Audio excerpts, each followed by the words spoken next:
안녕하십니까. 저는 연세한병원 폐암센터장 맡고 있는 김혜령 교수입니다. 네, 안녕하세요. 연세한병원에서 폐암, 식도암, 두경부암의 진료를 맡고 있는 종양내과 홍민이라고 합니다. 네, 안녕하세요. 저는 연세한병원의 폐암센터에서 폐암 두경부암을 진료하고 있는 임선민입니다.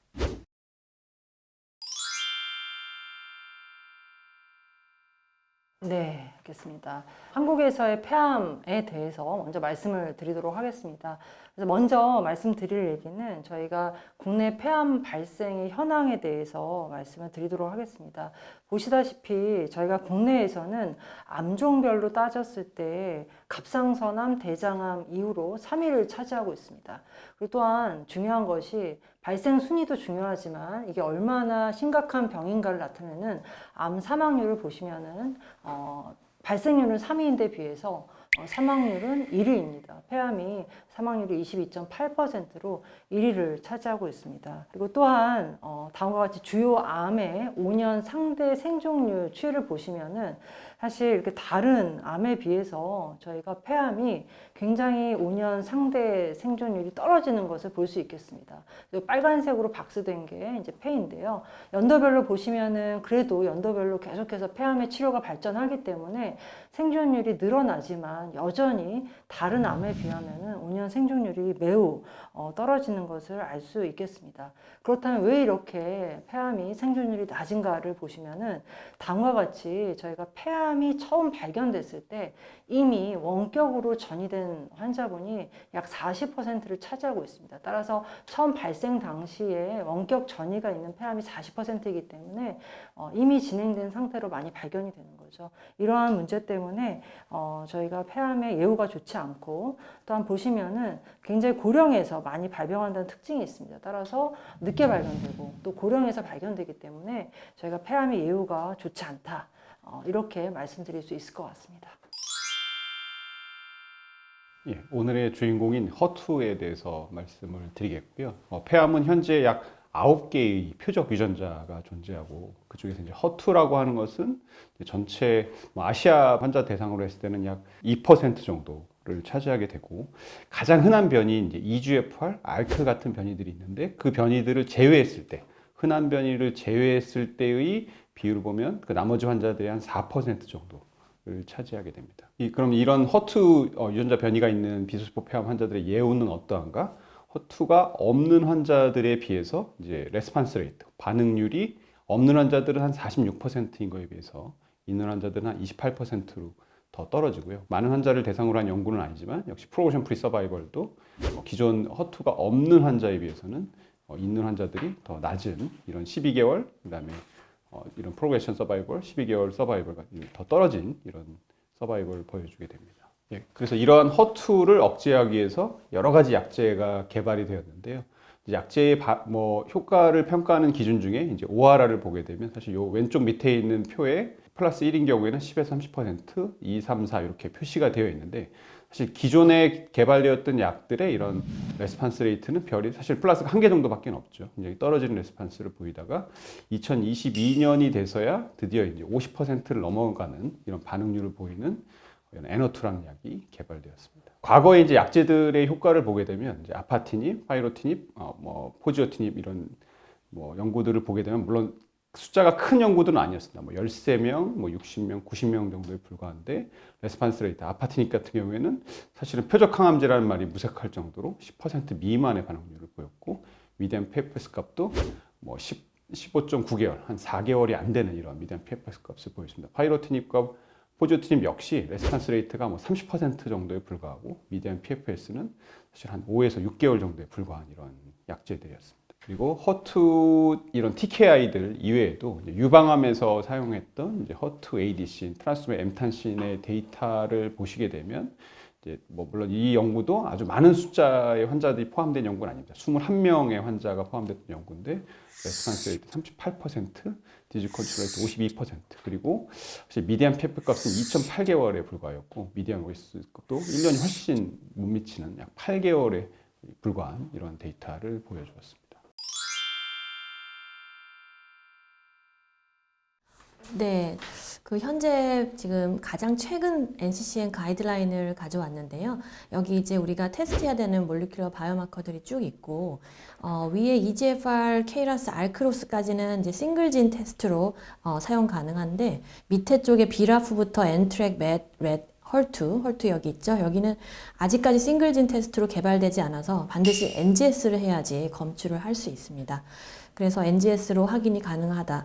것이 있고, N헐트의 국내 허가사항을 보시면 사실 그 바이오마커 테스팅 방법으로서는 충분히 검증된 신뢰성 있는 시험 방법이라고 나와 있고, 어떠한 뭐 동반 진단 키트나 어떤 특정 검사를 명시하고 있지는 않습니다. 따라서 저희가 이제 원내에서 사용 가능한 그런 NGS 패널로 사용해서 뮤테이션이 헐트에 발견이 되면 N헐트를 처방할 수 있다라고 이해하시면 될 것 같고요.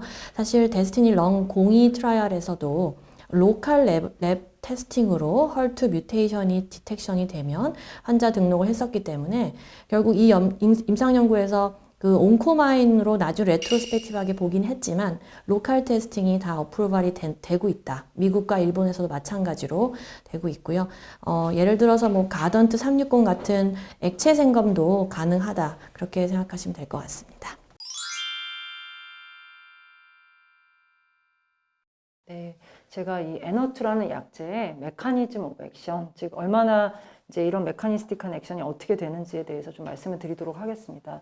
작용 기전을 보시면 저희가 보통 환자분한테도 설명을 드릴 때 이 약제가 이렇게 미사일이 달려 있고 미사일 자체가 암을 향해서 이제 표적을 향해서 달려가면 요 끝에 달려 있는 이 항암제가 실제로 암 세포 안에서 떨어져 나가면서 이제 실제로 암을 사멸하는 효과가 있다.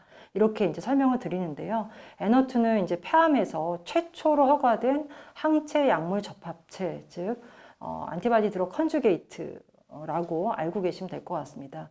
그래서 헐트 단백질에 결합하는 이런 항체가 있습니다. 일단 이게 헐트 표적 항체고요. 알고 있는 이제 허셉틴하고 비슷한 항체라고 생각을 하시면 될 것 같습니다. 여기에 이 항암제가 매달려 있는데 이 항암제가 토포아이소머레이즈 1 이니비터라 그래서 일반적인 항암 이런 이제 항암 효과를 유도하는 이런 약제가 달려 있습니다.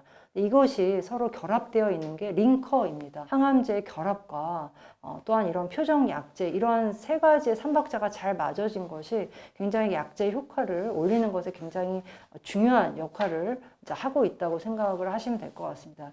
또한 이런 링커와 항암제가 몇 대 몇으로 결합하고 있는지 이런 것도 굉장히 중요한데요. 이런 DLR이 에너트에서는 이제 8로 높은 약물과 항체 비율을 유지하고 있다고 알고 계시면 될 것 같습니다.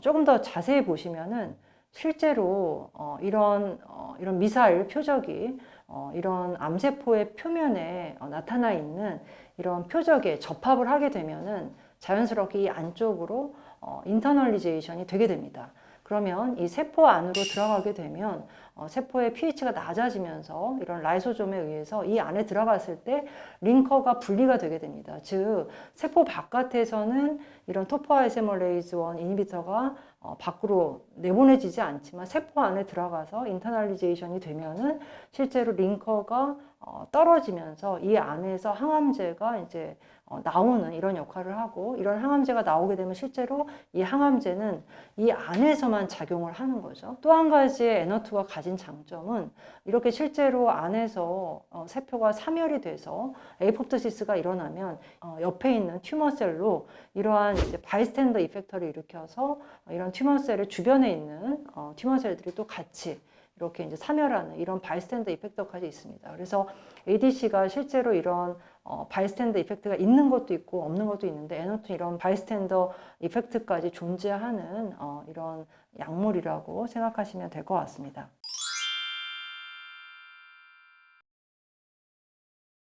네, 데스티니 렁 02는 헐트 뮤테이션이 있는 비소세포 폐암 환자들을 대상으로 한 임상시험이었고요. 페이스 2로 진행됐었고, 사실 용량을 두 가지를 테스트를 했는데 각각을 각 군을 비교하고자 하는 건 아니라 넌 컴패러티브하게 각 군의 안전성과 유효성을 보고자 하였습니다. 그래서 한 군은 TDXT 5.4mg per kg으로 하였고 또 한 군은 6.4로 하였습니다. 그래서 안전성은 이제 세이프티와 그다음에 유효성 ORR을 보는 것이 프라이머리 엔드포인트였는데요. 본 임상시험에 참여된 그 환자군을 보시면 아시아 환자가 62%가량으로 상당히 높다는 것을 보여주고 있습니다. 그래서 우리나라 환자들을 어느 정도 대변한다라는 것을 알 수가 있겠고요.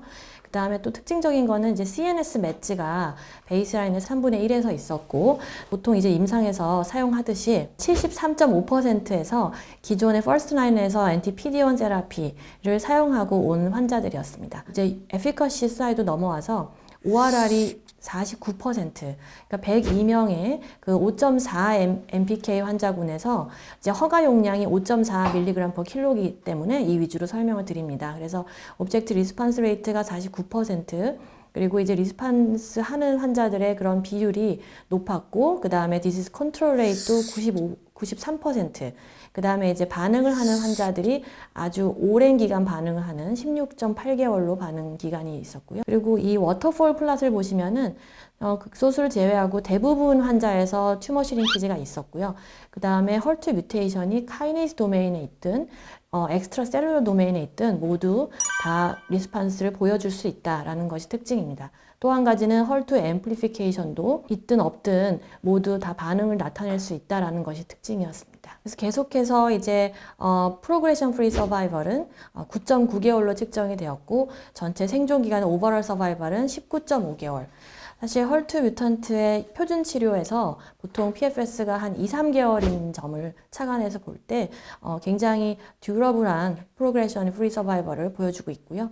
그 다음에 이제 부작용 측면에서는 가장 흔한 부작용으로서 노지아, 그 다음에 뉴트로페니아, 파티그 순서대로 나타나고 있습니다. 그 중에서 조금 특별한 부작용에 대해서 추후에 이제 부작용 관리 측면에서 말씀을 드리겠지만 ILD가 있습니다. 그래서 그 간질성 폐질환은 사실 이 약으로 인한 특별한 부작용이기 때문에 각별하게 주의를 기울일 필요가 있습니다. 네, 그래서 작년 그 에스모에서 데이비드 플랜차드가 사실 이제 브레인 액티비티에 대해서 발표를 했습니다. 근데 여기에서는 데스티니 렁 01과 02 연구에서 모두 브레인 메타 환자들을 끌어와서 이제 발표를 한 거고요. 특히 01에서의 헐트 뮤턴트 환자들, 그 다음에 02는 모두 뮤턴트였기 때문에 풀드 어널리시스를 하였습니다.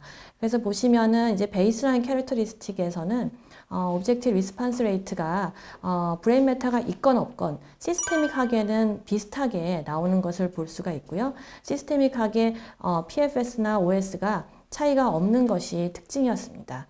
그 다음에 이제 브레인 메타가 있는 메저러블한 환자들을 대상으로 보았을 때 50%, 그러니까 절반의 환자에서 리스판스 레이트가 브레인에서 나온다라는 것이 특징이었고, 디지즈 컨트롤도 93% 대다수의 환자에서 되고 있다라는 것이 특징이었고요. 그 다음에 이제 14명이지만 그래도 그 브레인 치료를 받건 안 받건 사실 에피커시가 거의 비슷하게 나오는 것을 보여주고 있습니다. 그리고 이제 브레인 트리트먼트를 과거에 받았던 환자와 그렇지 않은 환자에서도 거의 대동소이하게 브레인 리스판스가 나와주는 것을 보일 수 있어서 결국 이런 이제 인트라크니얼 리스판스가 있는 약제라고 발표가 된 바 있습니다. 체감하는 부분도 있고, 뭐 어쨌든 데이터가 있지만 여전히 이제 부족한 부분도 있는데요. 한 6년 전 이럴 때 이제 뭐 저희가 NGS를 해보면 허트 뮤탄트 환자분들이 분명히 존재했었어요. 당시에는 약이 없으니까. 물론 저희가 이제 유방암 데이터들을 알고 있기 때문에 유방암에서는 이런 약을 쓰는데 왜 우리는 아직 표적항암제 없지? 이런 생각을 많이 하면서 사실 사용했던 약들은 너무나 뻔한 이제 플래티넘 베이스 더블렛이나 아니면 이뮤노세라피였습니다. 근데 기존 데이터를 보시면 알겠지만 뭐 표적이 있는 환자에게 이런 표적 항암제 아닌 약을 쓰면 사실 반응은 잘 없죠. 굉장히 반응률도 떨어지고 뭐 대부분은 아니지만 많은 분들이 뭐 젊은 여자분들, 뭐 네버 스모커 이런 분들이 포함되어 있었는데 사실 안타깝게도 그런 분들에게 아주 과거의 치료밖에 할 수 없었던 상황이었는데 이제 이런 데이터가 나오면서 사실은 조금 이제 마음의 안정이 되는 우리가 이제 이분이 허투가 있으니까 어떤 첫 번째 약은 저희가 기존 약을 쓰겠지만 만약에 프로그레션 했을 때 그래도 우리가 이분을 레스큐할 수 있는 뭐 백업의 약제를 하나 갖고 있다라고 생각을 하고 치료를 하게 돼서 마음은 좀 편한 면이 있는데 또 하나 이제 한계 중에 하나는 이제 급여죠. 사실은 굉장히 고가의 약제고 뭐 급여가 전혀 되지 않고 있고 언제 급여가 될지 모르는 상황이기 때문에 그리고 실제로 환자분들에게 이런 약제를 사용해 보자라고 했을 때 기꺼이 뭐 사용하시겠다 뭐 자기는 경제적으로 여유가 되신다고 하는 분들이 제 경우에는 한 30% 정도밖에 되질 않는 것 같아요. 그래서 그런 변이가 있음에도 불구하고 사실은 약제를 사용하지 못해서 임상시험에 들어가거나 아니면 사실 임상시험에 제외 조건이 있는 분들은 그것도 되지 않아서 이제 과거의 약제들을 막 사용하게 되는 이런 한계는 여전히 존재하고 있습니다.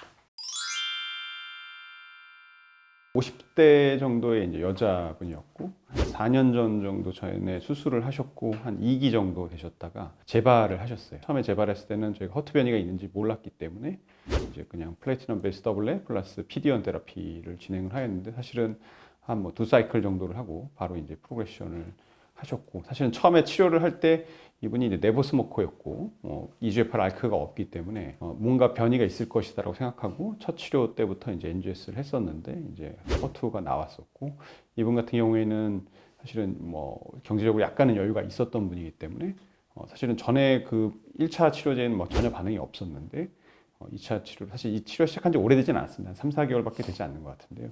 아무튼 이런 에너투를 사용하면서 레스판스는 좋아서 잘 치료받고 계시고 이런 클래시컬한 사이톡식 이런 키모의 부작용이 분명히 존재합니다. 그래서 알로페시아, 그러니까 뭐 사실은 탈모가 약간 있으시고요. 그다음에 노자 보미팅도 있으시고 뉴트로피아도 있는데 어쨌든 뭐 잘 치료받고 계십니다. 네, 아까 그 임상시험에서도 나왔지만 에널투는 ILD를 일으킬 수 있다라는 것을 인지하는 게 굉장히 중요할 것 같습니다. 그래서 사실 중요한 거는 에널투에 의한 ILD의 그 온셋 타임이 사실 범위가 굉장히 넓습니다. 여기 보시는 바와 같이 40에서 421일. 그러니까 어느 시점에서도 일어날 수 있는 그런 부작용이고요.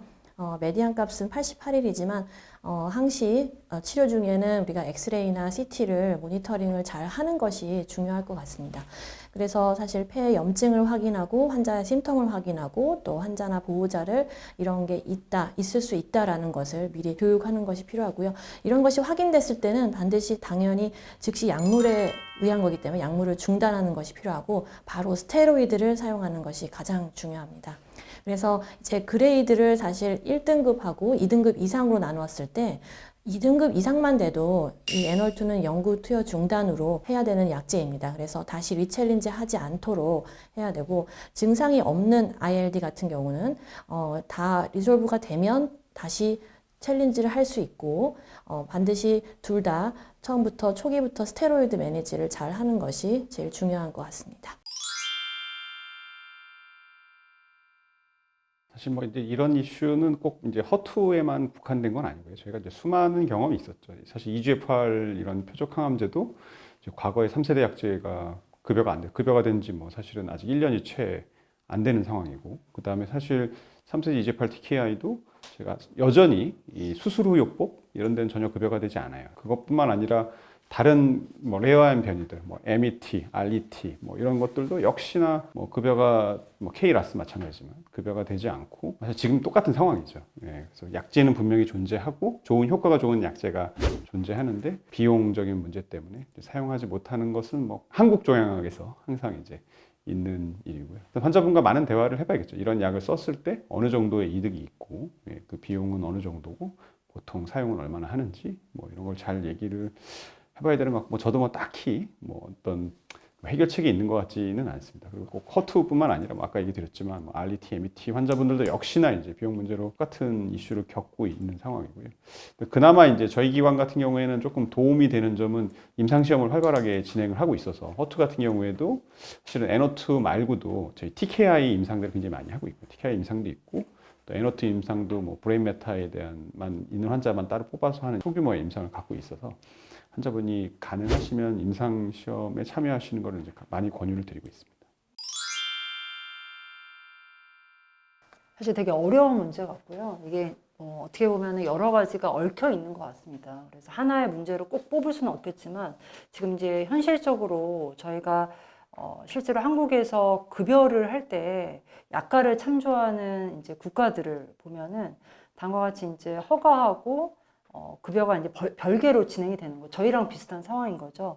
그래서 다른 나라에 비해서도 저희가 굉장히 급여가 좀 늦게 되는 상황이죠. 보시면은 이제 뭐 이렇게 여러 가지 우리가 소위 말하는 이런 희귀한 유전자 돌연변이를 가진 뭐 케이라스라든지 비라프, 렛, 로스원, 엔트랙 등등 해서 이런 뭐 캐나다, 독일, 프랑스, 영국, 이탈리아 이런 거와 비교해도 저희가 굉장히 좀 늦게 몇 년 뒤에 이렇게 이제 급여가 적용되는 현재 상황입니다. 굉장히 급여가 좀 더디죠. 급여가 되기 위해서 여러 프로세스가 있는데 그 중에서 첫 관문은 사실 저희가 약제 효용성을 좀 평가하는 이런 단계인 암질란 심의위원회에서 먼저 평가를 하게 되는데 최근에 여기서도 많이 떨어지는 경우가 상당히 좀 많습니다. 그렇다면 이게 떨어지는 레셔널이 뭔가, 이유가 뭔가 보면 사실 이런 희귀한 유전자 돌연변이를 가진 비소세포 폐암의 그런 임상 연구들이 대부분 페이즈 2 스터디로 진행이 된다는 거죠. 왜냐하면 레어 뮤테이션이기 때문에 이 환자들을 실제로 모아서 대조군까지 비교한 임상을 하기에는 사실 현실적으로도 불가능하고 또한 이미 페이즈 2에서 이런 기존에 우리가 컨트롤 군인 많은 임상 데이터가 있기 때문에 그런 히스토리컬 컨트롤에 비해서는 어마무지한 차이를 보이는 그런 아웃컴을 가졌기 때문에 이걸 또다시 또 삼상을 하려고 저희가 많은 재원과 이런 환자분들을 기다리는 시간을 저희가 허비할 수 없기 때문에 이런 페이즈 2 결과로도 저희가 FDA에서 승인도 해주고 여러 약들이 개발이 되고 있는데 사실 아직까지도 저희 이제 암질심을 포함해서 여러 이런 보험 급여를 할 때 요청하는 사항들은 삼상에 굉장히 클리어한 결과를 가져오는 그래야지만 저희가 급여를 진행해주는 이런 상황으로 되다 보니까 아무래도 이런 챌린징이 있는 것 같습니다. 저희가 임상에서 이미 이런 약들을 많이 사용하면서 그런 소위 얘기하는 클리니컬 트라이얼 데이터와 크게 다르지 않은 이피컷이 특히나 이런 표적 약제들은 굉장히 이제 명확한 저희가 이런 정보를 줌에도 불구하고 3상 임상 시험이 없다는 이유만으로 많이 늦어지는 게 저희로서는 굉장히 좀 어려운 상황이고 또 저희뿐만 아니고 환자분들도 굉장히 답답한 상황인 것 같습니다. 그러면 3상 임상을 하기 위해서는 얼마나 많은 시간이 필요한가? 기존에 있었던 이제 이런 뭐 셀퍼카티닙이나 아니면 아미반타마, 루마크라스 뭐 이런 여러 가지 이런 데이터를 보시면 페이즈 1, 2에서 페이즈 3까지 가는데 한 3년, 거의 한 4년의 세월이 흘렀고요. 리브리반트도 한 3년 5개월, 또 루마크라스도 2년 4개월 정도가 실제로 시간이 소요가 됐습니다. 그리고 사실은 뭐 삼상 데이터가 나왔다고 저희가 바로 급여가 되는 것도 아니죠.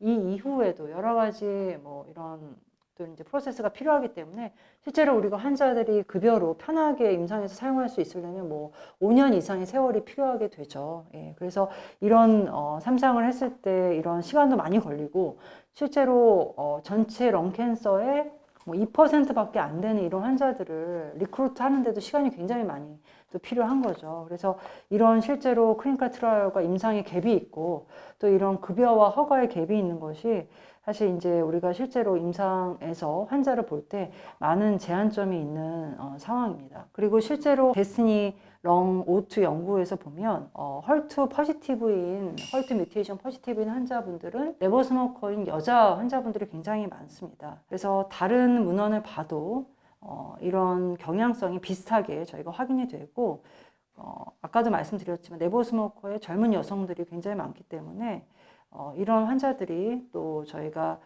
실제로 뭐 본인이 폐암에 걸릴 이런 찬스가 있다고 생각하지 못하는 환자들이 걸릴 가능성도 굉장히 높고요.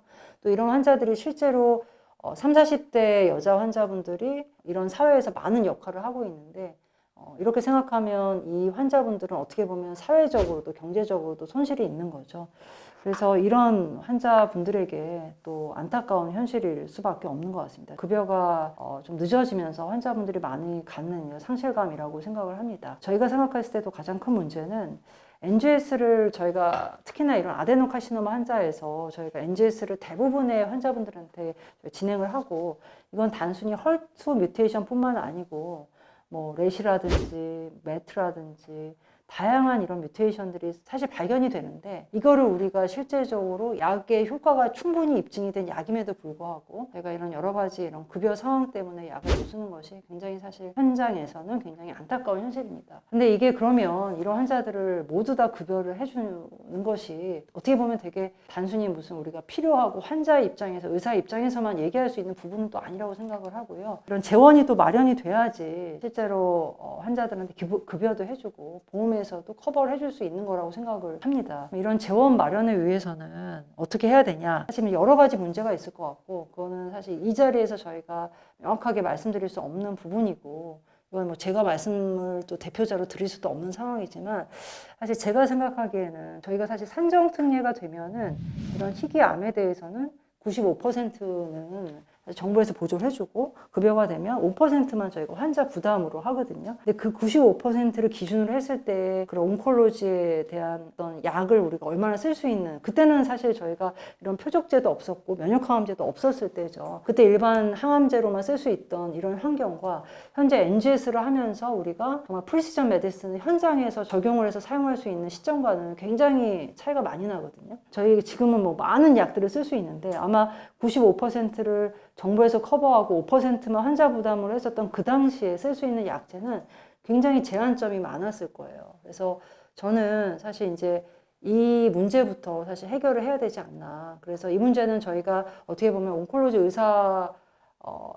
해결할 수 있는 문제는 아니고 이 문제에 대해서는 어떻게 보면 정부 관계자와 같이 대화와 어떤 협의를 통해서 이 문제를 좀 해결을 해야 된다고 생각을 합니다. 그래서 재원이 마련되지 않은 상태에서는 아무리 이거를 급여로 하는 레셔널레가 명확해도 이거를 급여로 할 수는 현실적으로 할 수 없는 상황이기 때문에 정부와 환자를 치료하는 의사들, 그다음에 환자 이렇게 이제 여러 파트에서 잘 협의를 해야 되는 문제라고 생각을 합니다. 근데 분명한 거는 예전에 저희가 약을 쓸 수 있는 약들이 많지 않았던 그 시대와 지금은 너무 많이 달라진 거죠. 그렇기 때문에 이런 급여 정책도 많이 달라져야 된다고 생각을 합니다. 또 한 가지는 저희가 이런 급여 문제가 중요한 이유는 지금 현재 저희가 온콜로지에서는 굉장히 임상시험이 많아서 그리고 또 한국이 임상시험을 굉장히 퀄리티 있게 하고 여러 가지로 임상시험을 활발히 할 수 있는 여러 사실 저희 선배님들도 많이 이런 환경을 만들어 주셨는데 사실 근데 급여가 안 되고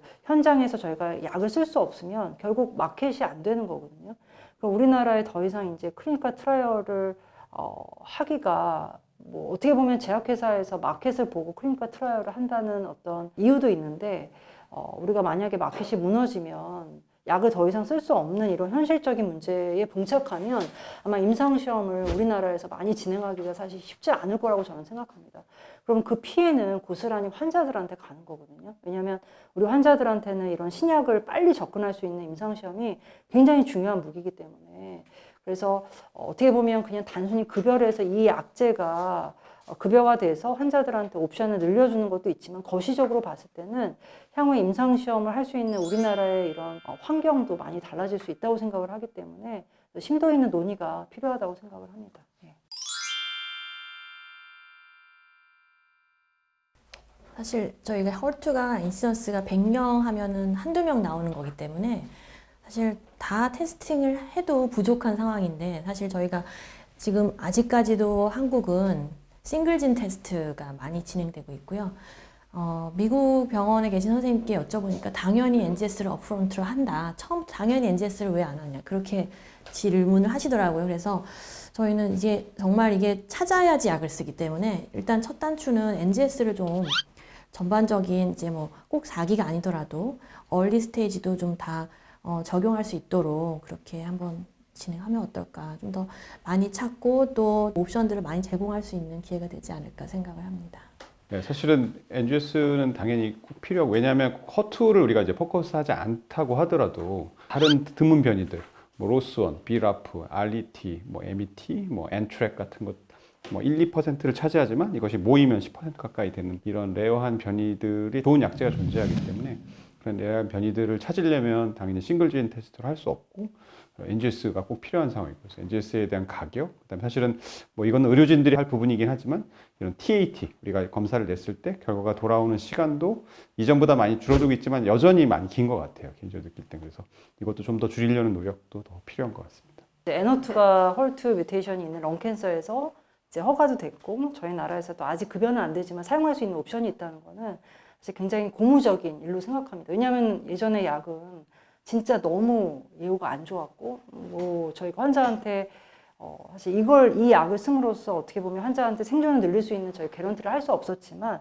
이런 약제가 나옴으로써 저희가 헐트 포지티브인 환자분한테 정말 어떻게 보면 새로운 한 가지의 저희가 희망을 좀 드릴 수 있는 좋은 옵션이라고 생각을 하고요.